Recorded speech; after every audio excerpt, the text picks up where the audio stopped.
Hello everyone. तो दोस्तों जैसे कि लेबोरेटरी असिस्टेंट पे हमने बात की थी, तो यहाँ पे देखो लेबोरेटरी असिस्टेंट अगर आप बनना चाहते हैं ना, अगर ये आप पोस्ट लेना चाहते हैं तो इस पोस्ट के लिए सबसे पहले क्वालिफ़िकेशन यहाँ पे हम फिर से देख लेते हैं। क्वालिफ़िकेशन क्या यहाँ पे रिक्वायर्ड रहती है, मेडिकल कितना क्या देखा जाता है, एग्ज़ाम का पैटर्न क्या रहता है, किस तरीके से वहाँ पे आपका एग्ज़ाम लिया जाता है, क्योंकि ये जो पोस्ट है ना इसके लिए आपकी क्वालिफ़िकेशन होनी चाहिए इस पोस्ट को लेने के लिए। दूसरा मेडिकल यहाँ पे जो देखा जाता है तो वो मेडिकली भी आप फिट होने चाहिए।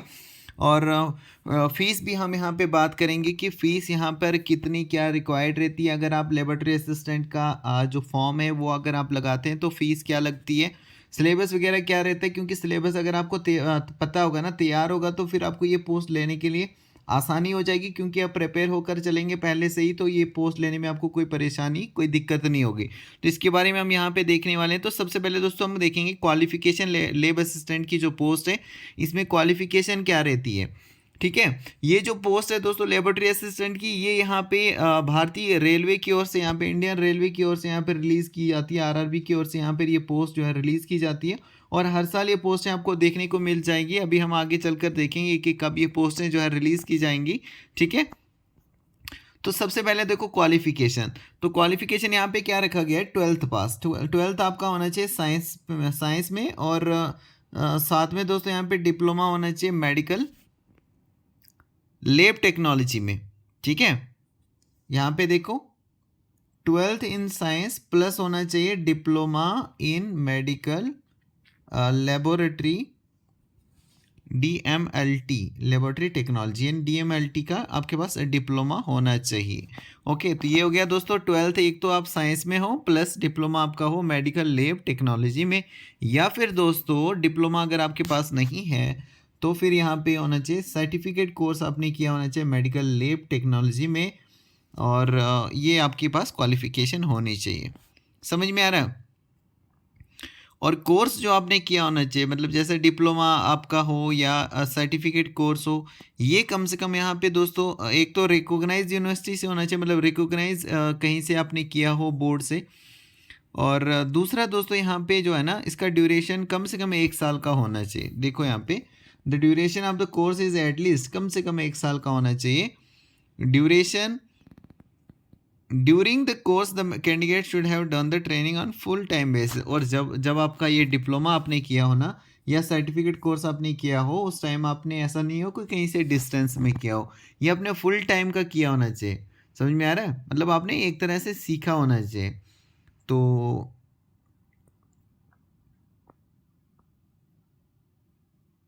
ये हो गया यहाँ पे, मतलब ये क्लियर हो रहा होगा आपको। एक बार मैं फिर से बता देता हूँ, ट्वेल्थ साइंस में होना चाहिए, ये तो आपको पता ही है दोस्तों, क्योंकि अगर मेडिकल फील्ड में आप जा रहे हो तो आपका जो ट्वेल्थ क्लास है ना वो साइंस से पास होने चाहिए आप। तो देखो साइंस में आप पास होने चाहिए 12वीं, प्लस डिप्लोमा आपने किया होना चाहिए मेडिकल लैब टेक्नोलॉजी यानी DMLT का डिप्लोमा हो, या फिर सर्टिफिकेट कोर्स आपने किया हो मेडिकल लैब टेक्नोलॉजी का। और ये जो है वो कई अच्छे इंस्टीट्यूट से आपने किया हो, पास आउट आप होने चाहिए वहाँ से। और दूसरा दोस्तों, जो ड्यूरेशन है सर्टिफिकेट या फिर डिप्लोमा जहाँ से भी आपने किया हो, उसका ड्यूरेशन जो है कम से कम 1 साल का होना चाहिए।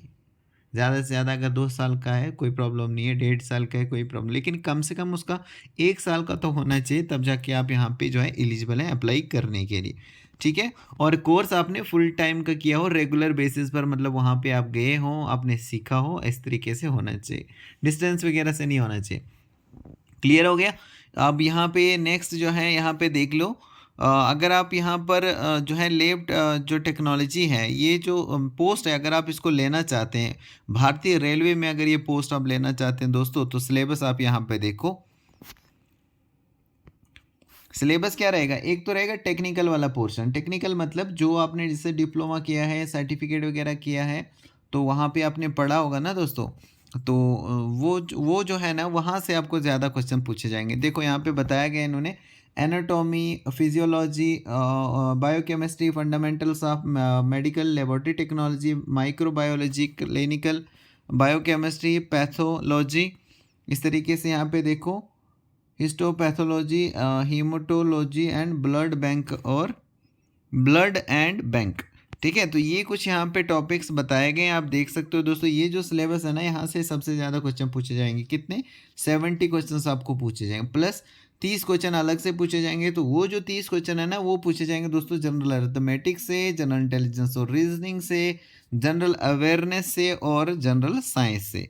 तो वो आप यहाँ पे देखो क्या क्या आपको तैयार करना है। जनरल साइंस की अगर हम बात करें तो यहाँ पे जनरल साइंस से जो फिजिक्स, केमिस्ट्री और लाइफ साइंस है ना, up to 10th standard CBSE syllabus का, तो वहाँ से आपको क्वेश्चंस जो हैं पूछे जाएंगे। बाकी आप यहाँ पे देख लीजिए जनरल अरिथमेटिक्स में क्या क्या टॉपिक्स तैयार करने, जनरल इंटेलिजेंस और रीजनिंग में देख लीजिए क्या क्या टॉपिक्स आपको तैयार करके जाना है, जनरल अवेयरनेस में आप यहाँ पे देख सकते हो क्या क्या टॉपिक्स आपको तैयार करके एग्जामिनेशन में जाना है।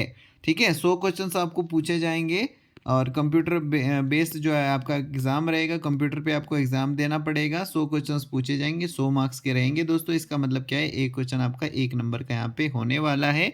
और नेगेटिव मार्किंग भी यहाँ पे जो है वो रखी जाती है। अगर आप किसी भी क्वेश्चन का गलत आंसर दे देते हैं तो आपके जो मार्क्स हैं दोस्तों वो माइनस किए जाते हैं।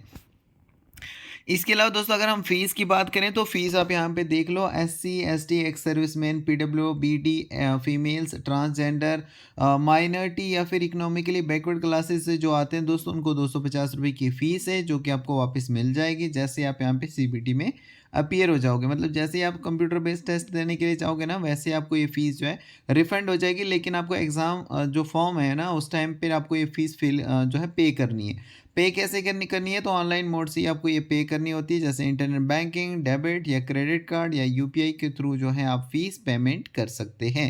इसके अलावा दोस्तों ये जो कैटेगरीज यहाँ पे मेंशन है, इसके अलावा जो बाकी अदर्स आते हैं, मतलब जैसे जनरल कैटेगरी में जो कैंडिडेट्स आएंगे या इन कैटेगरीज को छोड़कर जो बाकी अदर्स जितने भी आते हैं, उनको 500 रुपये की फ़ीस है जो ऑनलाइन मोड से ही पे करनी है। और ये जो 500 रुपये हैं, इसमें से आपको 400 रुपये वापस मिल जाएंगे जैसे ही आप यहाँ पे दोस्तों CBT यानी कंप्यूटर बेस्ड टेस्ट देने के लिए जैसे आप अपीयर हो जाओगे, वैसे आपको भी ये पैसे जो है वापस मिल जाएंगे। ठीक है, जिस अकाउंट से आप कटाओगे उस अकाउंट में भी पैसे मंगा सकते हो या फिर कोई अदर अकाउंट भी ऐड कर सकते हो आप, जिसमें भी पैसे आपको मंगाने होंगे। तो अब दोस्तों यहाँ पे देखो, अगर हम एज लिमिट की बात करें तो लेब असिस्टेंट की जो पोस्ट है ना, लेबोरेटरी जो यहाँ पे असिस्टेंट की पोस्ट रहेगी, इस पोस्ट के लिए यहाँ पे जो आपकी एज है वो मिनिमम 18 साल की होनी चाहिए और ज़्यादा से ज़्यादा 33 साल तक।